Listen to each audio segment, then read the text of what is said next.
رکھتا ہے. اسی ضمن میں ایک اور مثال ابراہیم علیہ السلام کی ہے، اور وہ کیا ہے؟ وَإِذْ قَالَ إِبْرَاهِيمُ رَبِّ أَرِنِي كَيْفَ تُحْيِي الْمَوْتَى. ابراہیم علیہ السلام نے کہا ہے میرے رب تو مجھے دکھا تو مردوں کو کیسے زندہ کرے گا. یہ وہی سوال ہے جو عزیر علیہ السلام نے کیا تھا کہ یا اللہ یہ ساری مری ہوئی بستی پھر کیسے زندہ ہوگی. تو ابراہیم علیہ السلام حالانکہ اللہ کے نبی ہیں لیکن وہ اللہ تعالیٰ سے ایک سوال کرتے ہیں. قال اولم تؤمن، کہا ابراہیم تجھے ایمان نہیں، یقین نہیں؟ قال بلا، کہا کیوں نہیں ہے، ولکن لیطمئن قلبی، لیکن تاکہ میرے دل کو پورا اطمینان ہو جائے، دیکھنا چاہتا ہوں.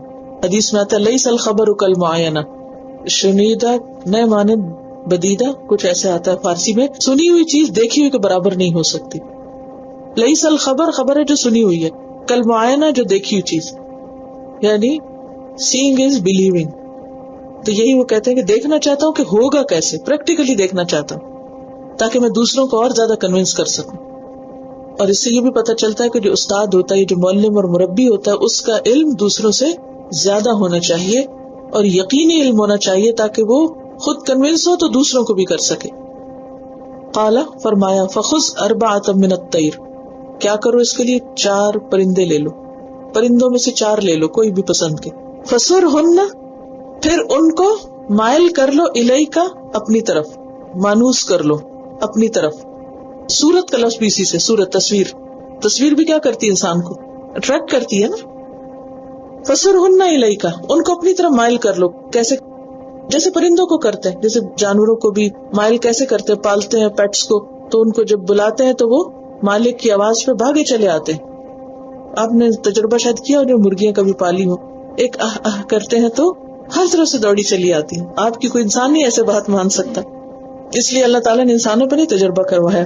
فخذ اربعۃ من الطیر فسرہن الیک، 4 پرندے پکڑو اور ان کو اپنے سے مائل کر لو. ثم اجعل علی کل جبل منہن جزءا، پھر کیا کرو ان کو ذبح کرو. یہ بیچ میں ساری تفصیل نہیں بتائی گئی لیکن تفاسیر سے یہ بات پتہ چلتی کہ پھر ان کو حکم دیا گیا کہ وہ ان پرندوں کو ذبح کریں اور ذبح کر کے ان کے ٹکڑے مکس کر کے 4 ڈفرنٹ پہاڑوں پہ جا کے رکھتے.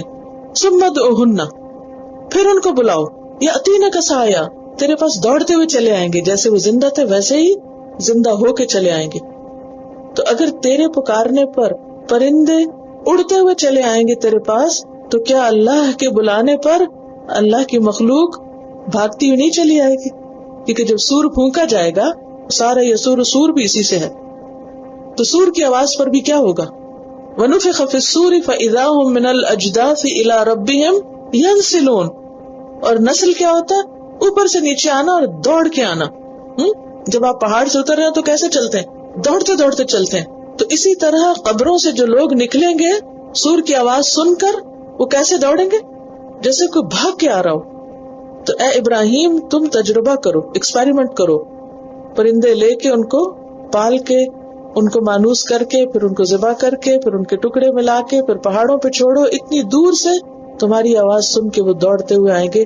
بالکل اسی طرح قیامت کے دن سور کی آواز پر سارے انسان قبروں سے نکل کر دوڑتے بھاگتے ہوئے میدان حشر کی طرف آئیں گے، کوئی بھی شخص پیچھے نہیں رہے گا. وَعَلَمْ، اور جان لو، ان اللہ عزیز حکیم، بے شک اللہ زبردست ہے، حکمت والا ہے. یعنی نتیجہ کیا ہے؟ اللہ کی مزید صفات کہ وہ غلبے والا ہے، حکمت والا ہے. سورۃ البقرہ میں کئی مردوں کے زندہ ہونے کی باتیں پڑھی ہیں آپ نے. مثلا سب سے پہلے تو بنی اسرائیل، وہ جو 70 لوگ وہاں جا کے مر گئے تھے، اخذتہم الصاعقۃ، پھر اللہ نے ان کو دوبارہ اٹھایا. ثم بعثناکم من بعد موتکم لعلکم تشکرون. پھر اس کے بعد گائے کا قصہ، اس میں جو بنی اسرائیل کا ایک شخص مارا گیا، پھر گائے کے ٹکڑے سے اس کو دوبارہ زندہ کر دیا گیا. پھر یہ جو پچھلا واقعہ ہے جس میں ایک شخص بستی کے پاس سے گزرا، اللہ نے اس کے سامنے اس جانور کو زندہ کیا، اسے دکھایا. اور پھر یہ ابراہیم علیہ السلام کا واقعہ.